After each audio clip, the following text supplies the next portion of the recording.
आखिर सहारा इंडिया परिवार लोगों के पैसे देने में क्यों आनाकानी कर रहा है, जहां निवेशकों का मोटे पैमाने पर करोड़ों रुपया सहारा इंडिया कंपनी ने लगवाया है। और अब हालात इतने नाजुक बन चुके हैं, किसी की बेटी की शादी है, कोई महिला बीमार है, किसी घर में क्या ज़रूरत है, छोटी छोटी जमा पूंजी उन्होंने एकत्र कर सहारा इंडिया परिवार में अपना पैसा लगाया था। लेकिन अब सहारा इंडिया के जो अभिभावक कहे जाने वाले सुब्रत राय क्यों लोगों की भावनाओं से खेल रहे हैं और लोगों का पैसा नहीं दे रहे हैं। ताज़ा मामला बागपत का है, जहां कार्यकर्ता और जमाकर्ता आज कलेक्ट्रेट पर आकर डीएम को मुख्यमंत्री और प्रधानमंत्री के नाम ज्ञापन सौंपा है कि सहारा इंडिया कंपनी उनका पैसा नहीं दे रही है। और पैसा जिस तरीके से लोगों में यहाँ अराजकता का माहौल बन रहा है, साफ तौर पर सहारा इंडिया कंपनी सवालों के घेरे में आ गई है। उसको लेकर यहाँ की जो जनता है कहीं ना कहीं उग्र रूप ले, इस बात को लेकर कार्यकर्ताओं ने आज अधिकारियों को अवगत कराया और पूरे मामले की संज्ञान बताई है। अब देखते हैं कि आखिर ये मामला, ये प्रकरण कब तक चलता है और लोगों का पैसा कब तक मिलता है, ये वक्त बताएगा। कैमरा सहयोगी के साथ देवेंद्र चौहान, लाइव जनादेश बागपत। मामला ये है सर, काफ़ी समय से जो है हम इस कंपनी में काम कर रहे हैं और जो काम किया है उसमें सभी का हमने पैसा इकट्ठा करके सहारा इंडिया में एक बचत के लिए जिससे शादी हो, किसी का घर बने, किसी को इमरजेंसी के लिए पैसा जमा किए और उसका फ़ायदा लेने के लिए वो पैसा हमने कंपनी में जमा किया। लेकिन अभी कंपनी क्या कर रही है कि वो पैसा देने में आनाकानी कर रही है, जिससे सभी जमाकर्ता और हम कार्यकर्ता एक भुखमरी की कगार पे खड़े हैं, बेरोजगार की कगार पे खड़े हैं। हमारे बच्चे और बीवी हमें ये कहते हैं कि आप कहाँ पे जाके फंस गए हो, उसका पैसा हम कैसे देंगे। जमाकर्ता पैसा हमसे मांगते हैं, हम पैसा कहाँ से दें।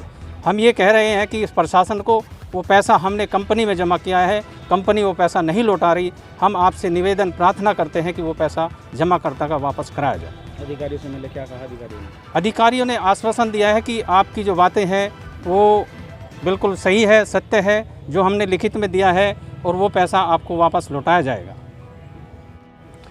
देखिए, पेमेंट अभी तो होने के चांस नहीं लग रहे हैं, हालांकि अधिकारियों ने हमें आश्वासन दिया है। लेकिन मैं तो ये कहना चाहता हूँ सहारा इंडिया को भी और प्रशासन को भी कि ये बहुत ही संवेदनशील मामला है। इसमें बहुत गरीबों का ने अपना पैसा लगाया हुआ है, अपना पेट काट के पैसा लगाया हुआ है। उनको बहुत उम्मीदें हैं, किसी की बहन की शादी है, किसी की बेटी की शादी है, किसी को मकान बनाना है और बहुत सारी समस्याएं उनके साथ है।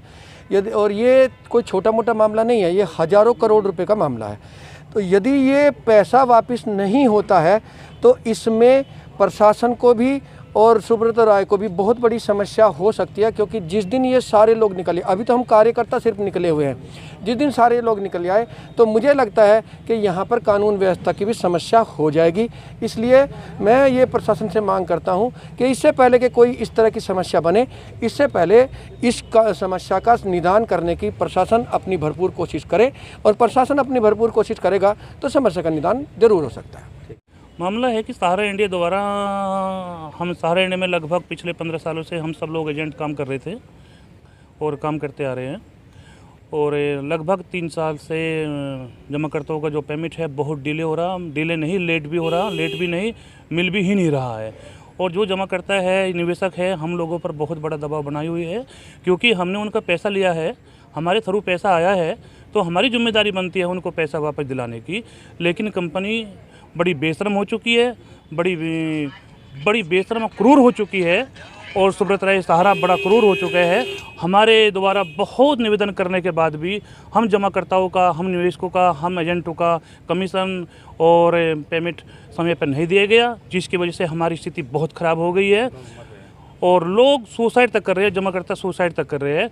तो हम प्रशासन को अवगत कराने के लिए आए हैं कि हमारा जो पैसा है समय पे दिया जाए और जमाकर्ताओं का जो पैसा है, जो निवेशकों का पैसा है, उसको समय पे दिए जाए।